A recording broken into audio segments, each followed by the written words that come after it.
Inilah momen debat antara Islam dan Kristen. Lukas menuliskan kitab bersumber dari siapa, dan orang Kristen tersebut malah bingung sendiri. Simak ceritanya kawan lawan.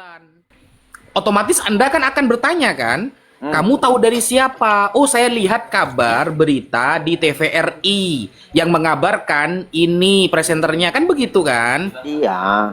Ya ini siapa? Jadi Lukas itu ketika mencatat kitab suci, dia taunya dari siapa?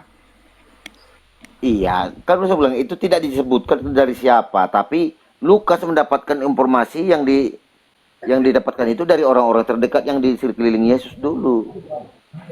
Iya, saya tahu. Gak mungkin Lukas itu nanya ke orang yang hidup di 2025, gak mungkin. Pasti di zaman itu. Cuma kan kita nggak tahu orangnya, karena di zaman Yesus ada orang-orang Yahudi yang benci Yesus, ada orang-orang Yunani yang menyembah berhala, ada orang-orang Majusi, ada orang-orang. Nah, kita kan nggak tahu nih siapa nih. Bagaimana kita bisa percaya kepada Lukas? Dia tidak menyebutkan biografi dari mana dia mendapatkan kabar itu. Ya iya kan, kalau penjelasan Lukas itu kan bisa di-compare juga dengan perkataan-perkataan rasul yang lain, perkataan rasul Markus, Matius, Yohanes, kan ada. Gak ada, yang nulis itu cuma Lukas. Kata orang, Yesus anaknya Yusuf, Yusuf anaknya Eli. Kata-kata seperti itu cuma diucapkan Lukas, bukan yang lain. Nah, ini kita pengen konfirmasi, pembuktian. Bodrek. Iya, kan bisa dibilang kalau kau cuma memaksakan harus ada kata-katanya, ya berarti kita Gak harus ada di Bible, gak apa-apa. Mau di kitab sejarah, mau di kitab apapun selain Bible, nggak apa-apa. Buktikan Lukas mendapatkan kabar itu, siapa orangnya, bagaimana biografinya, kredibilitasnya bagaimana. Nggak harus Bible. Ayo, saya kasih kesempatan nih. Nanti gini aja, nanti kalau untuk pertanyaan nanti saya cari dulu. Ada sejarahnya pernah saya bacakan. Dengar. Nanti saya carikan. Untuk sekarang nggak bisa saya ini kan. Nanti saya carikan. Ini pernah saya dengarkan sejarahnya ini, ya, melalui saya baca di handphone ini, ya. Nanti carikan bahwa seperti apa sejarahnya si Lukas itu, bagaimana dia sampai bisa menuliskan tentang Injil Lukas, ya. Jangan nanti kita debatnya sekarang. Coba sekarang cari dulu, saya tunggu.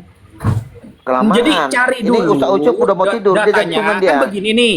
Mas Majur kan jadi orang Kristen kan bukan 20 tahun. Sudah lebih dari 20 tahun Mas Majur. Masa sesimpel itu pertanyaan tentang kitab Anda tidak mempelajari? Saya tidak harus mengatakan itu tertulis dalam Bible, tidak. Tetapi saya ingin membuktikan bahwa dalam konteks fakta sejarah, Lukas pun tidak bisa mempertanggungjawabkan dari siapa dia mendapatkan kabar tersebut. Begitu, nggak harus dalam Bible, karena memang tidak semuanya akan disebutkan oleh kitab suci, nggak semua. Al-Quran sama, Bible sama, nggak semuanya disebutkan, nggak ada. Cuma fakta sejarahnya Lukas menulis itu tahunya dari siapa, karena ketika dia mendapatkan kabar dari seorang pembohong, maka batallah kitab suci Anda. Kalau dia mendapatkan kabar itu dari seorang yang jujur, maka kitab suci Anda masih bisa dipertahankan. Saya bantu jawab nih, Jor, saya bantu jawab. Tunggu. Dari si Anu. Udah jawab gitu aja kau. Saya bantu jawab nih, dari si Anu.